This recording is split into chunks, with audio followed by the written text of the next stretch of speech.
अस्मद्गुरुभ्यो नमः। पुण्याम्भोजविकासाय पापध्वान्तक्षयाय च श्रीमानाविरभूर्भूमौ रामानुजदिवाकरः। अस्मद्गुरुभ्यो नमः। आपदामपहत्तारं धातारं सर्वसम्पदां लोकाभिरामं श्रीरामं भूयो भूयो नमाम्यहं। मनोजवं मारुततुल्यवेगं जितेन्द्रियं बुद्धिमतां वरिष्ठं वातात्मजं वानरयूथमुख्यं श्रीरामदूतं शिरसा Namami. Astro talk by Rajan ప్రేక్షకులందరికీ కూడా స్వాగతం. ఈరోజు మనము పునర్వసు నక్షత్రము తర్వాత నవమి తిథి గురించి మనం తెలుసుకుందాం. ఇవి రెండు కాంబినేషన్లో ఎందుకు చెప్తున్నానని మీకు సందేహం రావచ్చు. ఇవి ఈ కాంబినేషన్ ఎవరిదని మీరు గుర్తుపట్టిండొచ్చు ఇంతవరకు.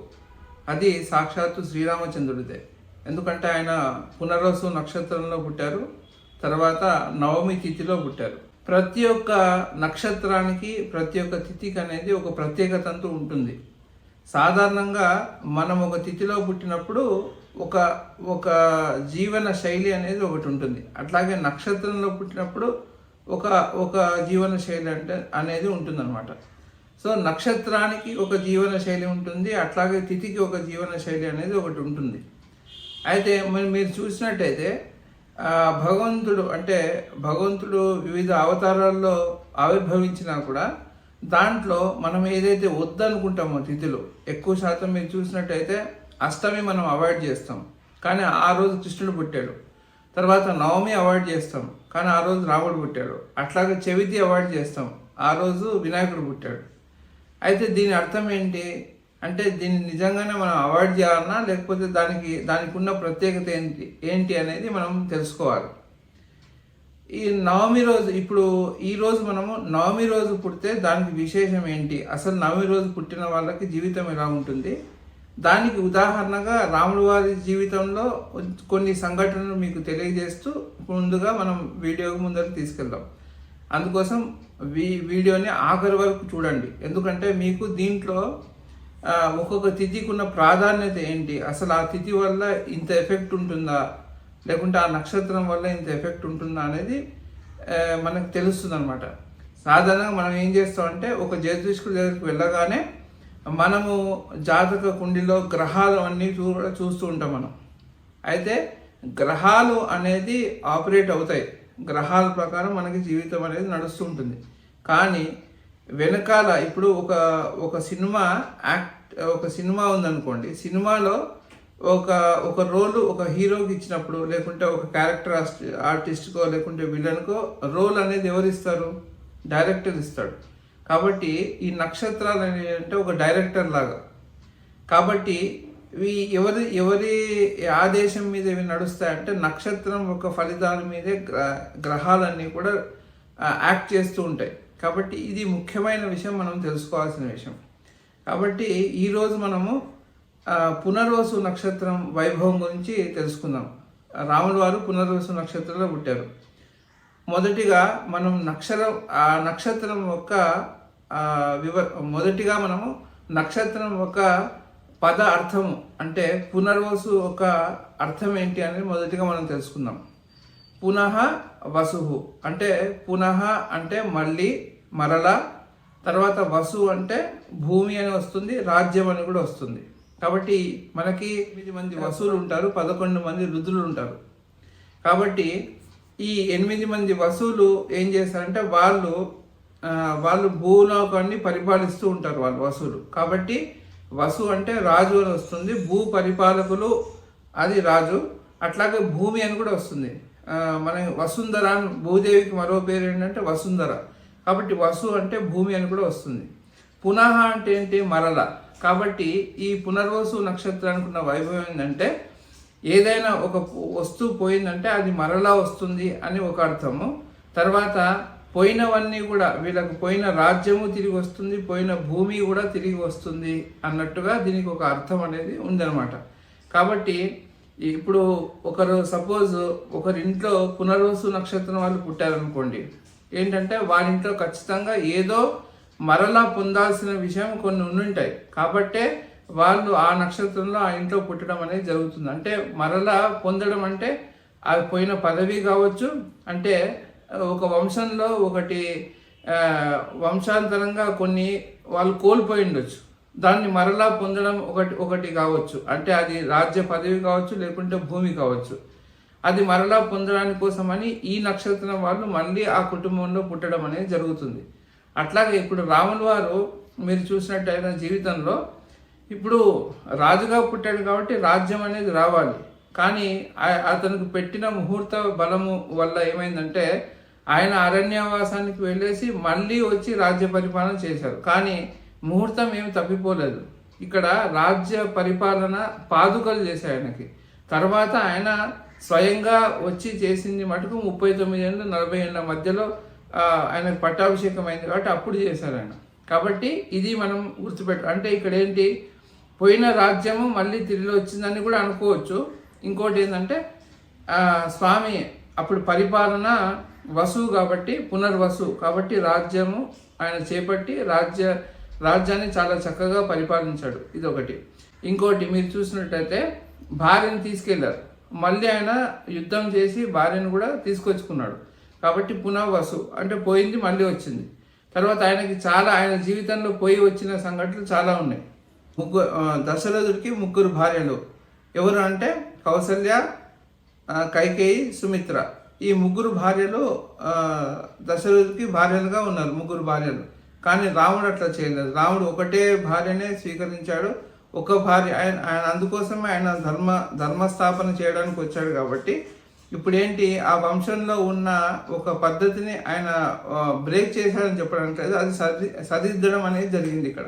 కాబట్టి ఇక్కడ ఏంటంటే ఒక ఏకపత్ని వ్రతుడు అని పేరు మనకి ఎందుకు వచ్చిందంటే, మళ్ళీ ఏకపత్ని వ్రతులు ఎంతమంది లేరు, స్వామి ఒకరే ఉన్నారంటే ఎందుకు ఆ ఏకపత్ని వ్రతుడు అని ఎందుకు వచ్చిందంటే, ఆయన జీవితం మీరు చూసినట్టయితే ఆయనకు చాలాసార్లు అవకాశం వచ్చింది. ఒకసారి శూర్పణఖ కూడా వచ్చి నన్ను వివాహం చేసుకుంటావా అని అడిగింది. అతనికి అందానికి మురిసిపోయి చాలామంది అతను వివాహం చేసుకోవాలని అనుకున్నారు. కాకపోతే ఆయనకు అవకాశం ఉన్నా ఆయన వివాహం చేసుకోలేకున్నాడు. కానీ రాముడు అట్లా చేయలేదు.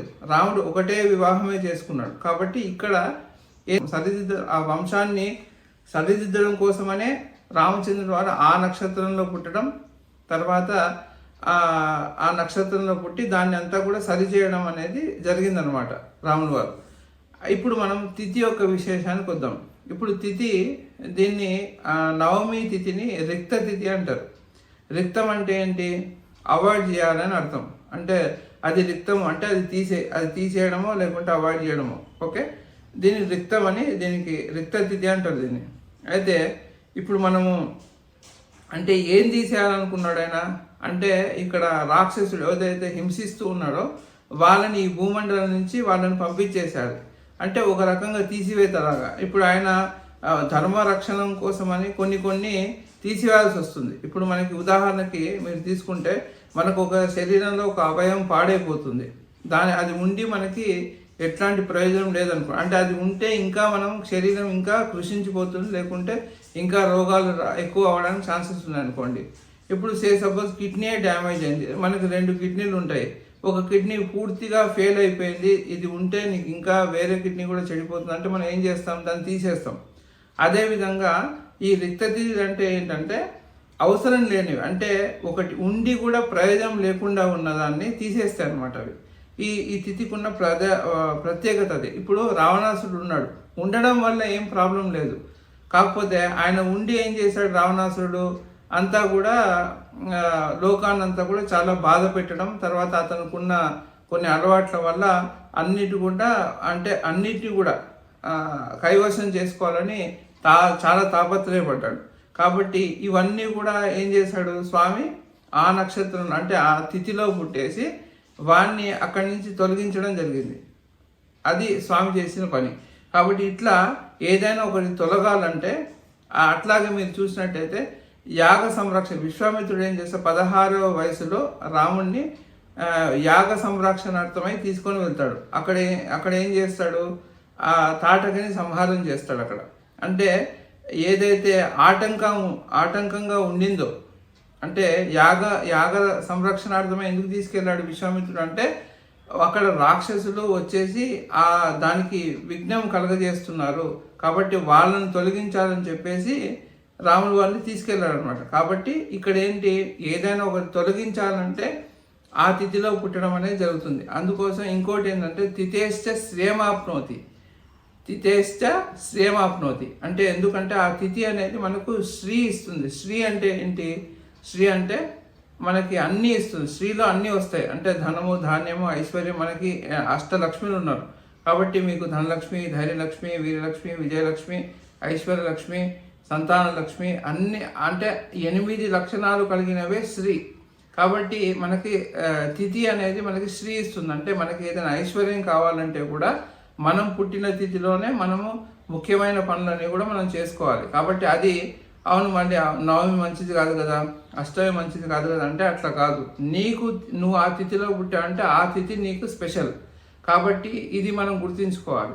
కాబట్టి రాముల వారు పుట్టింది నవమి తిథిలో పుట్టారు. కాబట్టి నవమి రోజు మనం ఏం చేస్తాం, దేశవ్యాప్తంగా ప్రపంచవ్యాప్తంగా కూడా మనం శ్రీరామనవమి మనం చాలా వైభవంగా చేసుకుంటాం. స్వామివారి కళ్యాణం కూడా చేసి మనం అందరం కూడా తిలకిస్తూ ఉంటాం.